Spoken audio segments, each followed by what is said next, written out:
All right, moving on to basketball, where Phoenix Suns star Deandre Ayton was scrambling to get a last-minute COVID test so he could join his team in a very important game against the Oklahoma City Thunder on Monday. Of course, the Suns are still very much alive. They're in the running to clinch that 8th seed and make the postseason in the NBA. All the players were supposed to be tested for COVID on Sunday for Monday's game, but Ayton missed his test. For some reason, I don't know what happened. I mean, they're in that bubble. There's not that much to do. Just wake up and walk down the way and go get your test. But he missed it and was left scrambling Monday morning before the game to get a test. It was one of those rapid results tests. So he had to not only get tested, but then he had to wait for the results to come back. And then once they came back, if it was negative, he had to race over to the court to try and check in the game. And that's exactly what happened. He took a last-minute test on Monday. He tested negative, ran over to the court, and by the time he got there, it was already in the second quarter. Now, the Suns were not playing great against the Oklahoma City Thunder at first. As a matter of fact, they were down at one point, 37-23. But then Ayton checks in and it makes an immediate impact. He checked in the second quarter, and once he got in the game, they rallied back, and by halftime, they actually took the lead 65-64, and they ended up winning the game 128-101. And it's obvious that Ayton made a huge impact on that comeback, and he's an important part of that team.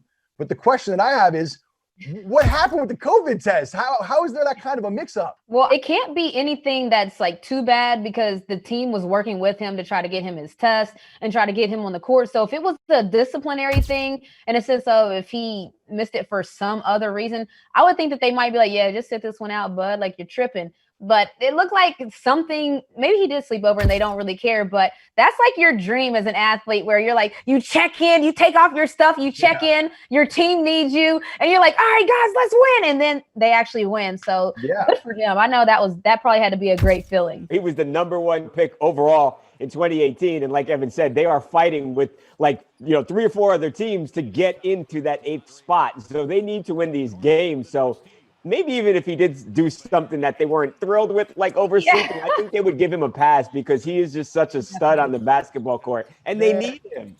If I was on the Suns at this point, I would have a guy banging on his door in his room, or at least with him like a shadow, a couple hours before the COVID test, so he doesn't have this kind of an issue moving forward. He's clearly because I was thinking okay, so everyone took it on Sunday, right? And he had to take his on Monday. So that means even if he overslept for 30 minutes, he still didn't even take it on Sunday. So to me, that seems like something is going on there with the team and him because he missed the whole day?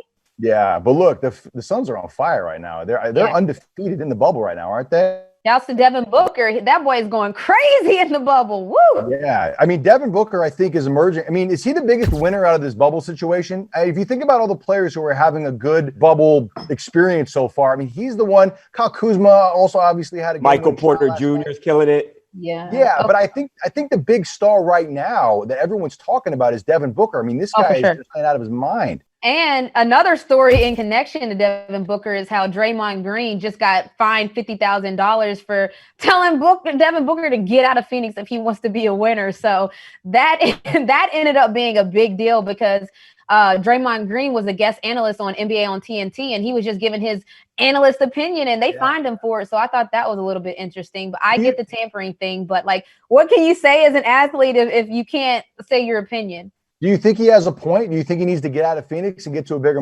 market if he truly wants to grow into the huge star that he's capable of becoming?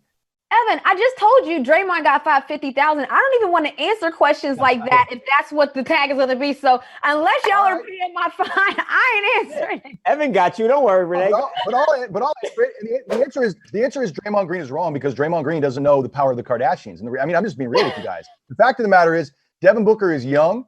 And he's now connected to Kendall Jenner. And Kendall Jenner is one of the biggest stars on the planet. I know that sounds ridiculous when I say that, but it's absolutely true. Her sister's a billionaire. Her other sister's a global icon at this point. I mean, the family's super famous. They bring the kind of exposure that teams and players only dream of. Devin Booker, just by being associated with Kendall Jenner, can grow into a bigger star than somebody that has his talent. Or he can be super famous, Evan, but can Kendall Jenner help Devin Booker win basketball games in Phoenix. And whoa, guys, how do y'all know that they'll be dating next year? Y'all are making like long-term plans for this relationship. Like, yeah, Kendall Jenner will build up the program. Are you saying the Kardashians and the Jenners don't have long-term relationship with athletes? I'm saying you can't assume any relationship is going to be a long-term one. You guys are like, yeah, they'll build it up. Think about it from a business. I'm like, I'm just saying the Kardashian family turned Chris Humphries into a household name, and he was a great basketball player by any stretch. But Devin Booker is truly great, and that combined with that name, I think the star power is out of this world.